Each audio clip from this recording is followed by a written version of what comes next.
되시는 하나님을 배웠는고 함이라. 아멘.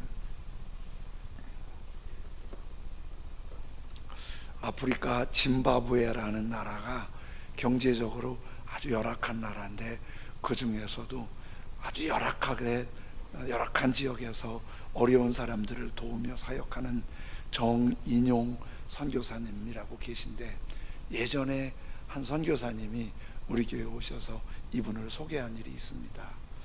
근데 갑자기 기도하다가 이분이 생각이 나서 소개해 주신 분하고 연락을 해봤더니 몸이 당뇨로 자녀 둘은 한국에서 공부하고 있고, 부부가 사역을 하는데 당뇨로 약한데도 그냥 그 복음을 전하면서 어려운 사람들을 섬기며 복음을 전하는데, 이번에 코로나 감염이 됐대요.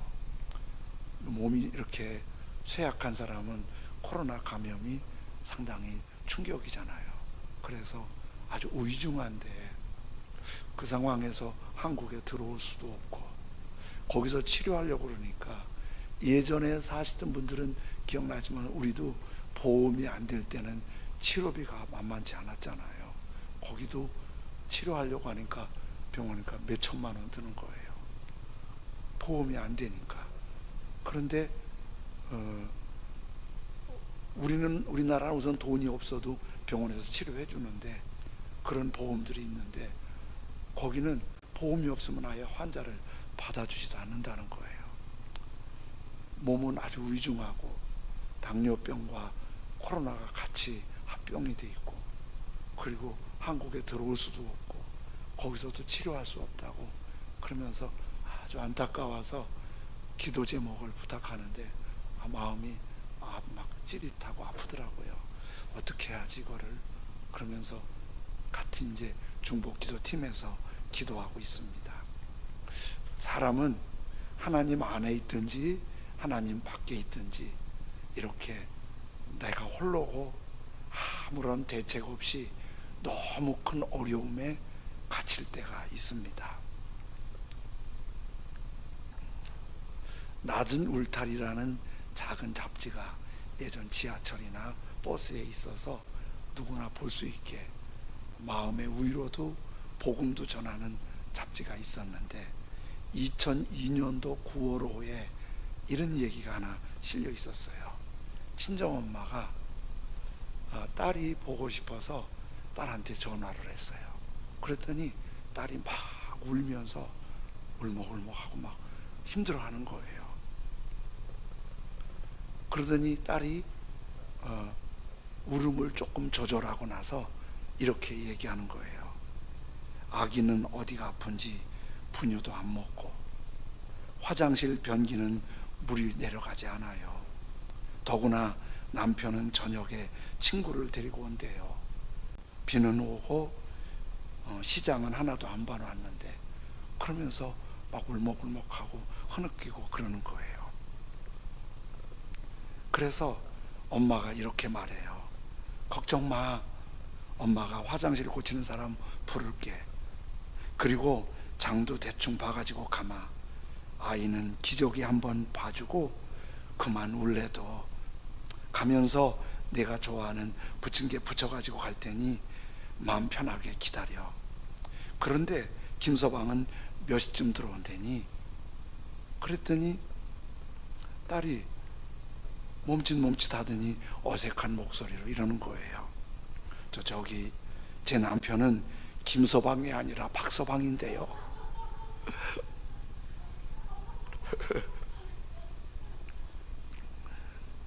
그러니까 어머님이 깜짝 놀라서 뭐라고? 박서방이라고? 김서방이 아니고? 그리고 사과하면서 다급한 목소리로 그냥 전화를 끊으려고 하는데, 저쪽에서 다급하게 이렇게 말하는 거예요. 저기요, 그럼 안 오실 건가요? 그리고 한참 양쪽이 침묵이 이어져 갔어요.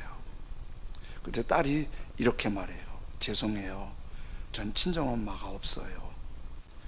잘못 걸린 전화라는 걸 알았는데 돌아가신 엄마 생각이 나서 차마 말씀을 드릴 수가 없었어요. 이런 날 엄마가 살아계시면 전화해서 도와달라고 할 텐데 얼마나 생각했는지 몰라요. 그런데 전화가 걸려온 거예요. 엄마 같아서, 우리 친정엄마 같이 느껴져서 죄송해요. 정말 죄송해요. 그때 친정엄마가 뭐라고 대답하기가 좀 곤란했던 거예요. 그리고 일단 전화를 끊고 고민을 하다가 친정엄마가 남편에게 전화했어요. 여보, 나 오늘 딸네 집에 좀 다녀와야겠어요. 그랬더니 남편이 은영이네 가려고? 아니요.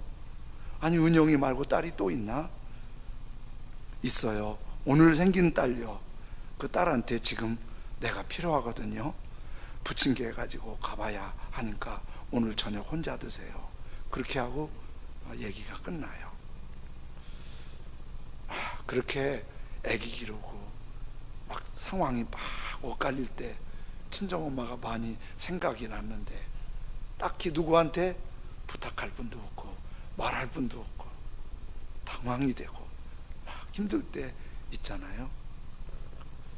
그럴 때 얼떨결에 걸려온 전화가 그렇게 된 거예요. 사람은 이렇게 앞이 캄캄하고 외롭고 나 홀로 이거 어떻게 하지? 답답할 때가 남자든 여자든 어린 사람이든 연로한 사람이든 다 있을 수 있는 거예요. 오늘 성경에 그렇게 외롭고 답답하고 불안한 한 여인이 소개되고 있어요. 아브라함의 아내 사레의 여종 하갈이라는 여인이에요. 주인 하갈이 얼마나 괴롭히는지 죽을 것 같아서 도망 나왔어요. 종이 도망 나오는 것도 굉장히 위험하고 불안한 거거든요. 걸리면 또 어떤 어려움을 당할지 모르거든요. 나와서 보니까 그때는 너무 무서워서 나왔는데 나와도 편한 게 없어요. 여성의 몸으로 이미 몸은 무거워요. 먹는 문제도 당장 어떻게 해야 할지 모르겠어요. 잠자리도 어떻게 해야 할지 모르겠어요. 하갈이 여종이지만 생각도 없는 짐승은 아니거든요. 나름대로 말 못하고 그렇게 종으로 죽도록 고생하다가 인생 끝날 것 같은 운명이라는 생각은 하지만은 왜 하갈도 마음에 여러 가지 생각이 자기를 힘들지 않았겠어요.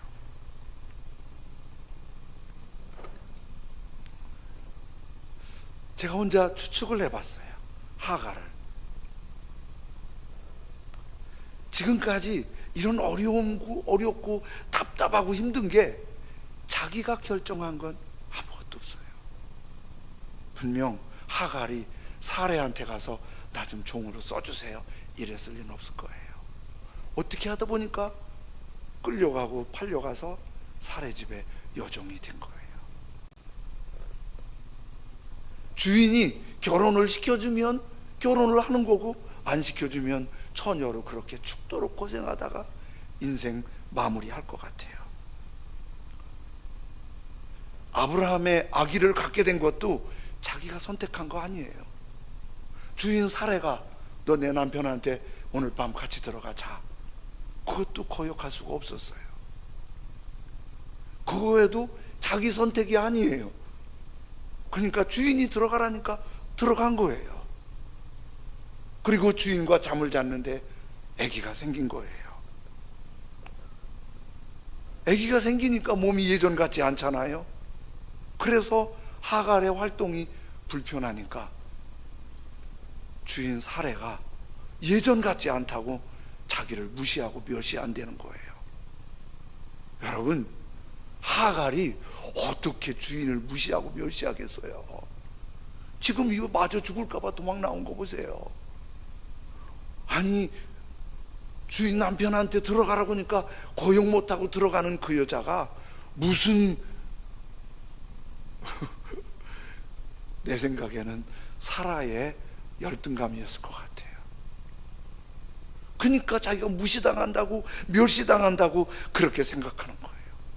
자기는 뭔지도 모르고 여기까지 시키는 대로만 했는데 엄청 얻어맞고 도망 나왔는데, 도망 나와보니까 먹을 거, 잠자는 거 뭐 하나 편한 게 없어요. 그냥 광야에 홀로 버려진 거예요.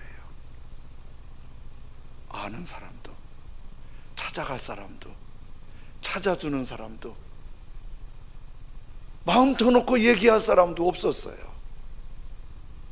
근데 제가 혼자 하가를 생각하다가 뚱뚱한치 같은 노래가 하나 생각나는 거예요. 해는 져서 어두운데 찾아오는 사람 없어, 밝은 달만 쳐다보니 외롭기 한이 없다. 내 동무 어디 두고 이 홀로 앉아서 이 일 저 일을 생각하니 눈물만 흐른다. 요즘 애들은 이런 노래 안 부를 거예요. 처량하게 이걸 왜 부르니? 예전에는 불렀잖아요, 우리는. 그러니까 기억들 하잖아요. 현재명 씨가 1924년도에 만든 노래예요. 1920년 3년도는 이 땅이 정말 힘들고 지치고 저 노래가 괜히 불러질 때였어요. 그 시대의 흐름을 잘 시로 표현한 거예요. 하갈이 저 노래 알 리가 없지요. 만약 하갈이 저 노래 안다면 훌쩍훌쩍 불렀을 것 같은 느낌이 들어서 혼자 생각을 해본 거예요. 여러분, 하갈이 정말 저 노래하고 너무 비슷하잖아요.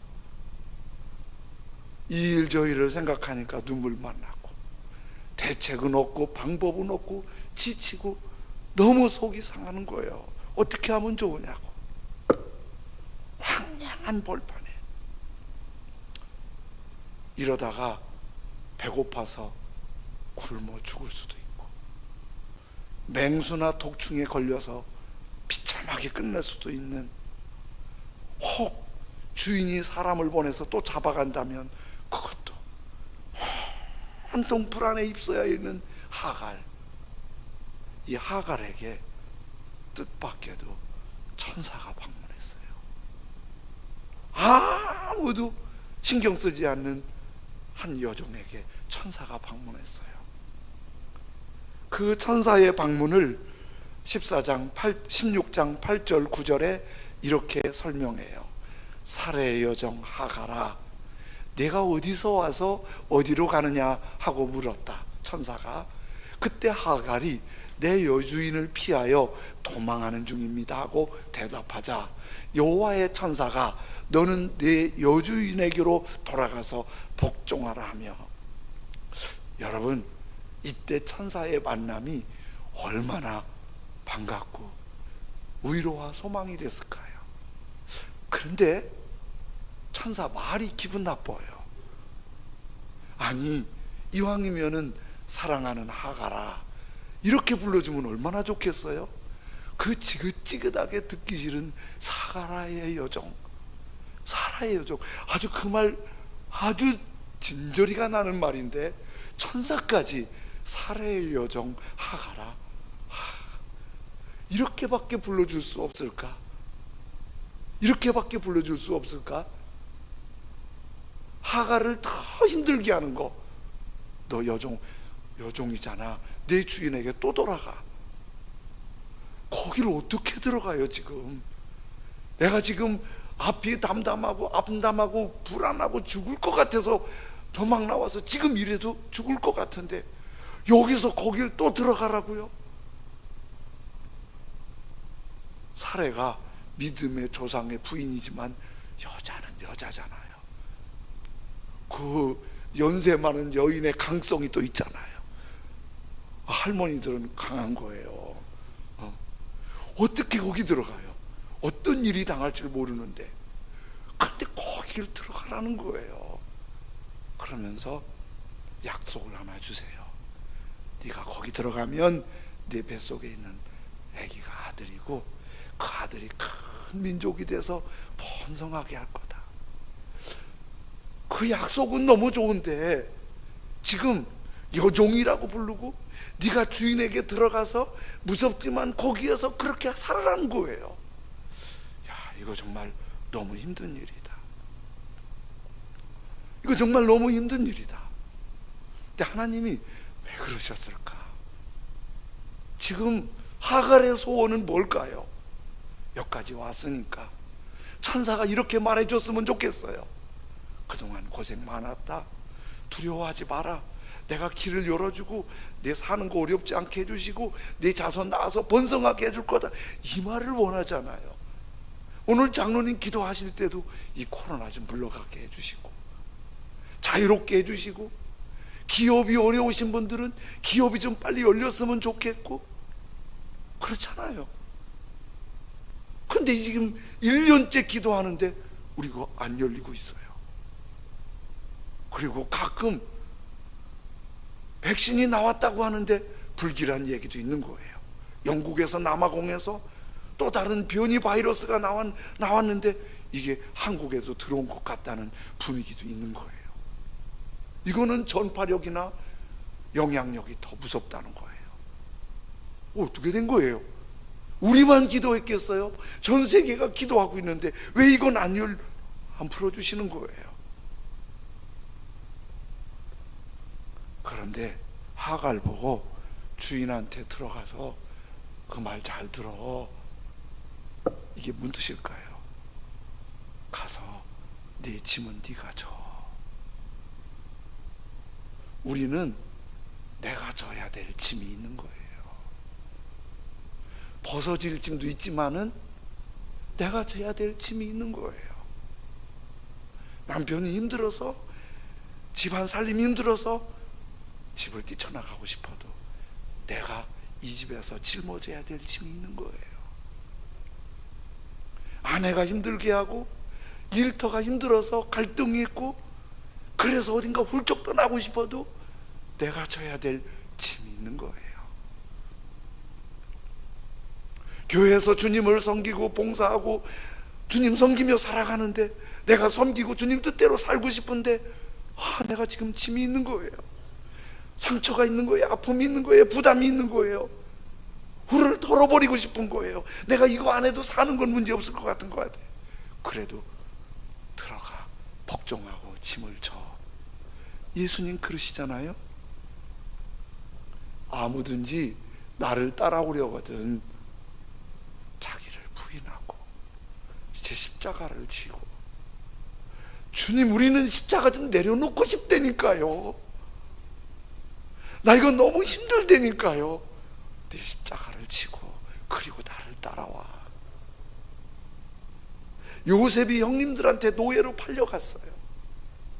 팔려갔을 때 요셉이 노예 생활할 때 아주 믿음이 좋아갖고 춤추면서 노래하면서 내 주인님 내 주인님 기분 좋게 그렇게 다녔을까요? 그렇지 않아요. 요셉도 사람이지요. 시편에 잠깐 언급했는데 끌려갈 때 노예로 팔리자마자 양손과 발목에다가 쇠고랑을 채웠어요. 쇠고랑을 걸치고 다니니까 여기가 피범벅이 멍이 들고 굳은 살이 배기고 밤에도 쇠고랑 차고 자야 되고 낮에도 그렇게 일하고. 요셉이 현재명 시인의 그 노래 알았다면 안 불렀겠어요? 얼마나 울었겠어요. 하나님 어떻게 하면 좋아요? 이거 언제 벗어져요? 이거 언제 풀어주실 거예요? 나 이러다 죽는 거예요? 아버지는 안 오시는 거예요? 형님들은 그대로 있는 거예요? 나 그냥 버려두시는 거예요? 그런데 웬일이에요? 요셉도 그렇게 울부짖었을 텐데 하나님이 전혀 돌보질 않으세요.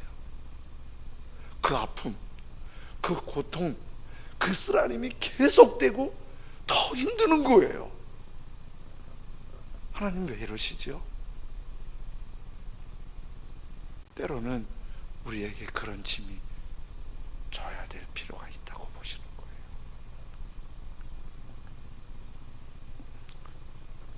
십자가가 내게 어쩔 수 없을 때가 있어요.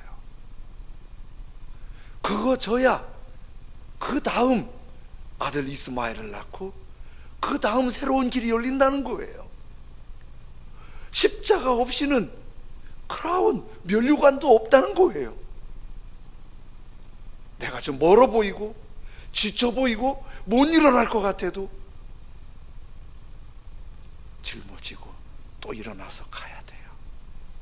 기독교 역사학자인 필립 샤프는 예수님의 흔적에 대해서 이런 글을 남겼어요. 예수는 글 한 줄 쓰지 않았지만 고대와 현대의 우인을 다 판 것보다 더 많은 펜을 움직였다. 그러나 가장 큰 것은 그의 십자가였다.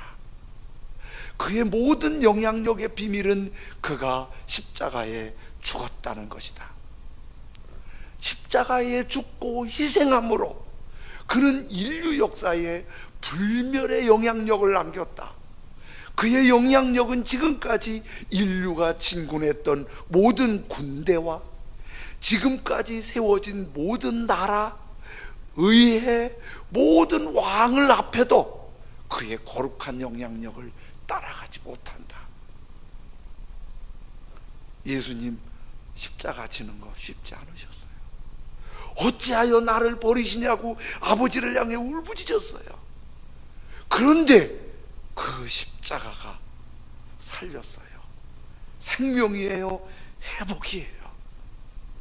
사실 십자가는 군병들과 유대주의자들이 비웃었어요. 예수님을 따르던 제자들까지도 배신했어요. 로마 사람들이 로마 시민권만 있으면 아무리 허접한 사람이라도 십자가에 처형은 안 했어요. 이렇게 지옥의 십자가인데 우리를 살리기 위해서 지신 그 십자가, 바울 사도는 그걸 깨닫고 그 십자가를 자랑하고 십자가를 전하면서 가장 행복한 소망을 갖고 살았어요. 하갈에게 힘든 일이지만은 네 십자가 네가 져. 그래야 약속이 있어. 그런데 여러분, 죽을 것 같은 하갈이 천사를 만나서 돌아가라고 한 거예요. 돌아가면 하갈이 마저, 사례가 기분 좋게 맞아 주겠어요? 그 무서운 눈빛, 그 무서운 목소리, 그리고 하갈 얼마나 무섭겠어요. 근데 참 신기한 게 한 가지 있어요. 광야에서 도망 나와서 죽을까봐, 마저 죽을까봐 도망 나와서 살겠다고 나왔는데 여전히 죽을 것 같아요. 아무도 도와줄 사람이 없어요. 혼자인 것 같아요. 아니, 혼자예요. 그런데 혼자가 아니에요. 하나님이 천사를 보내주신 거예요. 하갈은 아브라함의 집에 종으로 살 때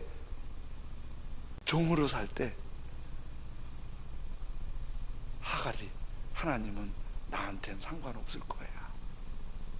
저 크고 지체 높으신 아브라함과 그 부부라면 모를까, 나 같은 종이, 이 보잘것없는 종이, 사람 취급도 못하는 종이, 취급받지도 못하는 이 종이 무슨 하나님이 날 신경 쓰시겠어?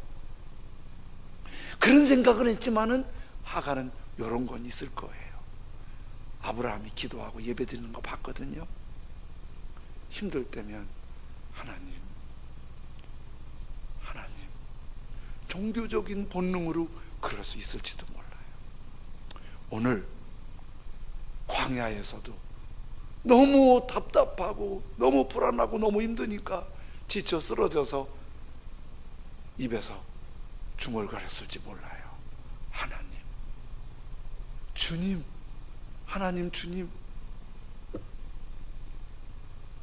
그런데 그 하나님은 아브라함의 하나님, 높으신 분의 하나님인 줄 알았더니 나에게 천사를 보냈어요. 그리고 내 이름을 불러줘요. 그리고 아들을 낳을 거라고 약속해 줘요. 그리고 내 미래가 있다고 얘기해 줘요.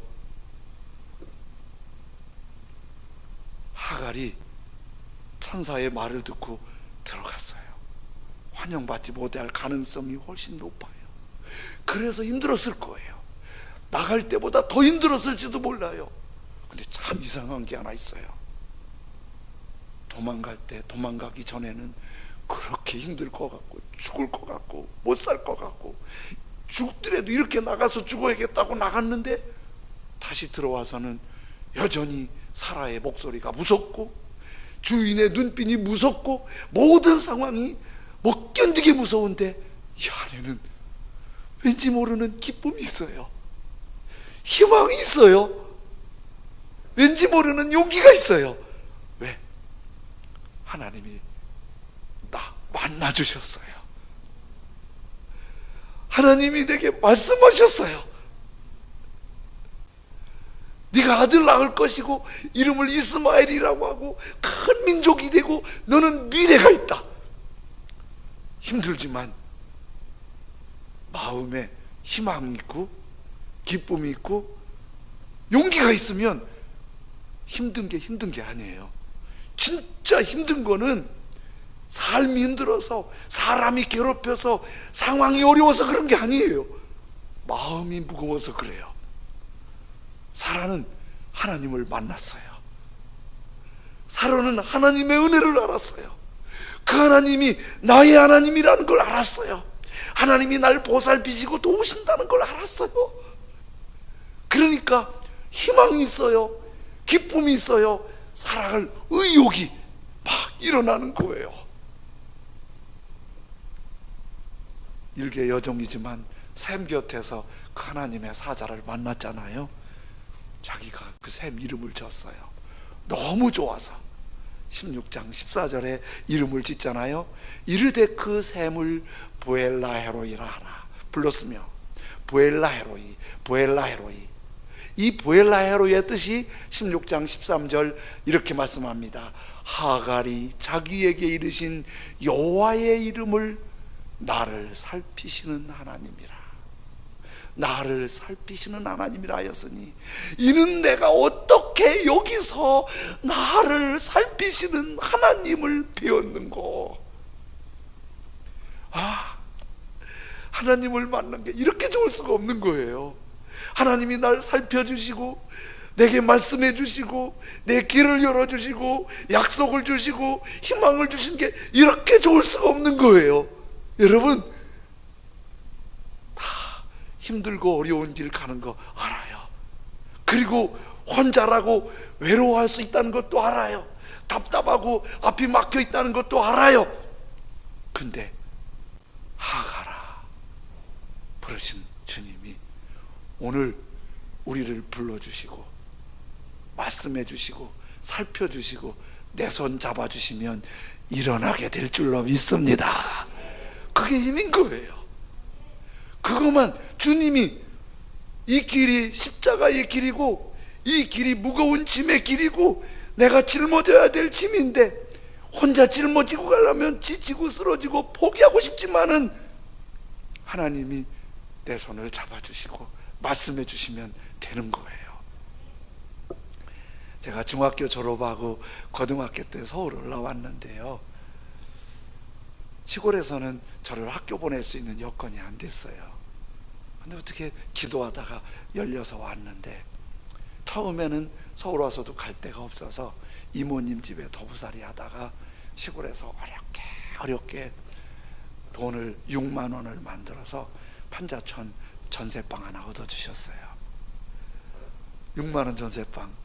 거기서 살면서, 전세방에 살면서 이제 나머지는 제가 벌어서 해야 돼요. 그래서 공무원들이 사무실 한 군데에서 14명 정도 한 사무실에 있으면 그 사무실에 심부름하는 애를 하나 채용을 해요. 제가 심부름하는 사원으로 채용이 됐어요. 되게 직원들이 9시 출근하니까 저는 한 8시까지 출근을 해야 되고, 그러려면 제가 자취를 해야 되니까 6시 전에 일어나서 밥 대략 끓여 먹고, 그리고 7시에 떠나면 8시쯤 사무실에 가요. 그러면 사무실을 다 청소를 하고 정리해놓고 8시 40분쯤 문 앞에서 직원들이 오면 아주 인사를 하고 그렇게 맞이해요. 그러고 나면 9시부터 이제 제 이름이 윤군이에요. 여기서 윤군, 저기서 윤군, 저를 불러요. 윤군, 윤군 불러요. 그러면 이 서류 갖다 줘. 저쪽 가서 서류 갖고 와. 이거 사와. 구두 닦고 와. 뭐 그러면 뭐 하루 종일 14분의 말을 들어야 되니까 적은 일 아니잖아요. 덩덩덩덩덩덩 뛰어다니면서 일을 해요. 그럼 4시 반쯤 되면은 퇴근을 시켜줘요. 4시 반쯤 퇴근시켜주면은 학교 가는데 그렇게 일찍 일어나서 뛰어다녔으니까 얼마나 졸리겠어요. 차 안에서 잠자느라고, 침 흘리면서 잠자느라고 두세 정거장 넘어가는 건 뭐 보통이었어요. 그렇게 했어요. 그리고 학교 가서 공부해도 공부가 뭐가 돼요? 반 이상 졸지. 그리고 9시 반에 끝내주면 집에 가서 또 밥해 먹고 자고 또 일어나서 하고 늘 그런 생활하는데, 사무실에 14분 정도 되면은 한 7, 8분은 착해요. 아주 까칠한 인간들 몇 있어요. 아주 그까지만 말할게요. 혼자서 화장실에 가서 울고 막 너무 힘들었어요. 어느 휴일날이에요. 혼자서 그 판자촌 작은 방에 있는데 조금 늦게까지 잤는데 아침에 일어나서 대략 먹을 거 먹고 있는데 너무 답답한 거예요. 언제까지 이렇게 살지? 공부도 제대로 못해. 그렇다고 돈을 많이 버는 것도 아니야. 아무도 없어. 앞이 너무 캄캄한 거예요. 그래서 혼자서 한숨을 쉬면서 이리저리 생각하는데, 이렇게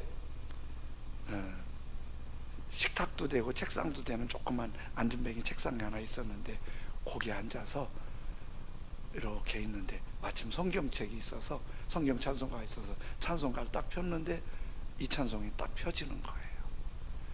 주 안에 있는 나에게. 혼자서 불렀어요.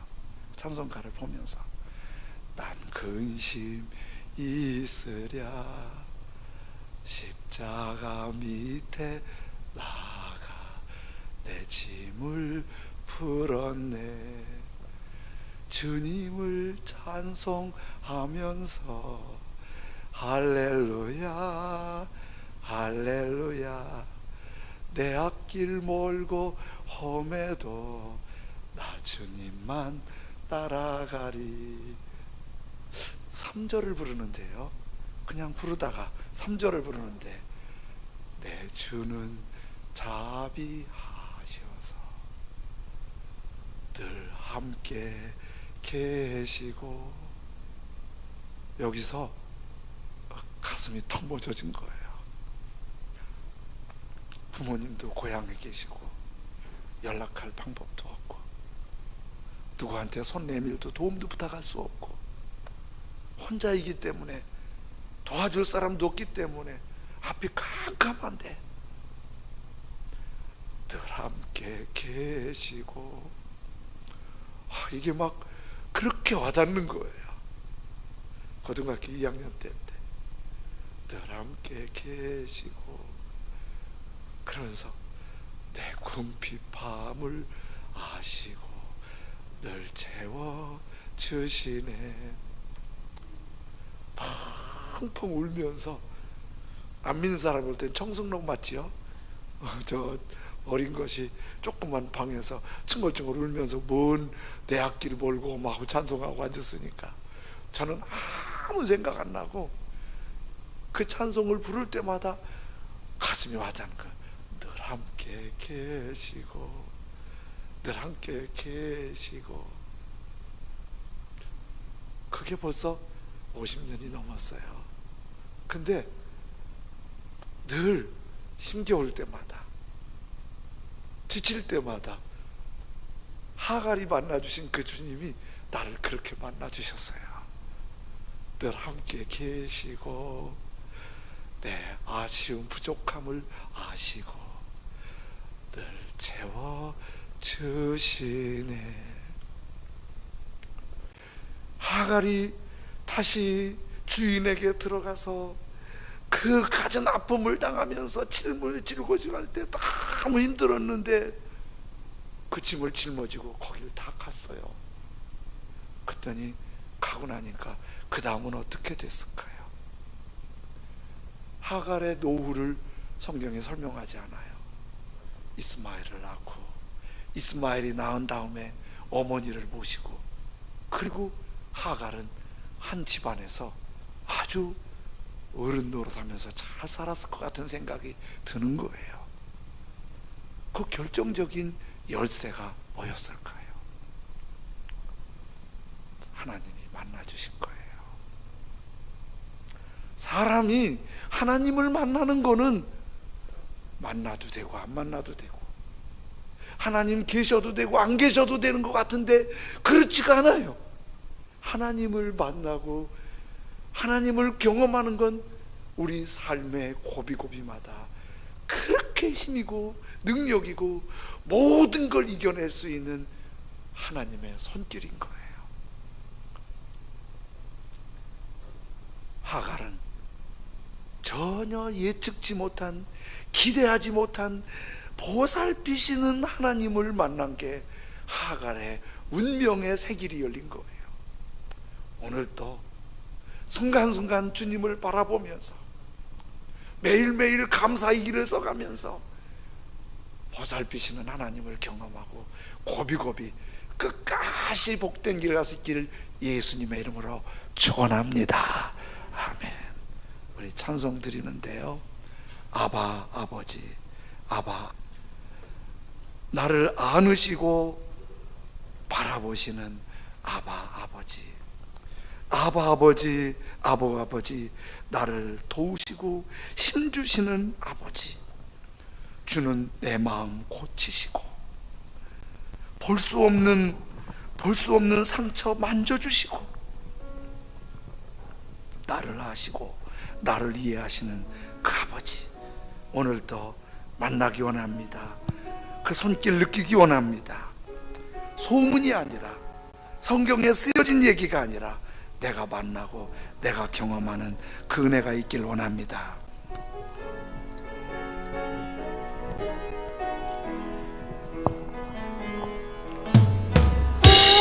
아바 아버지, 아바 아버지, 나를 안으시고 바라보시는 아바 아버지, 아바 아버지, 아바 아버지, 나를 도우시고 힘주시는 아바 아버지, 아바 아버지, 아바 아버지, 나를 안으시고 바라보시는 아바 아버지, 아바 아버지, 아바 아버지, 나를 도우시고 힘주시는 아버지, 주는 내 마음을 고치시고,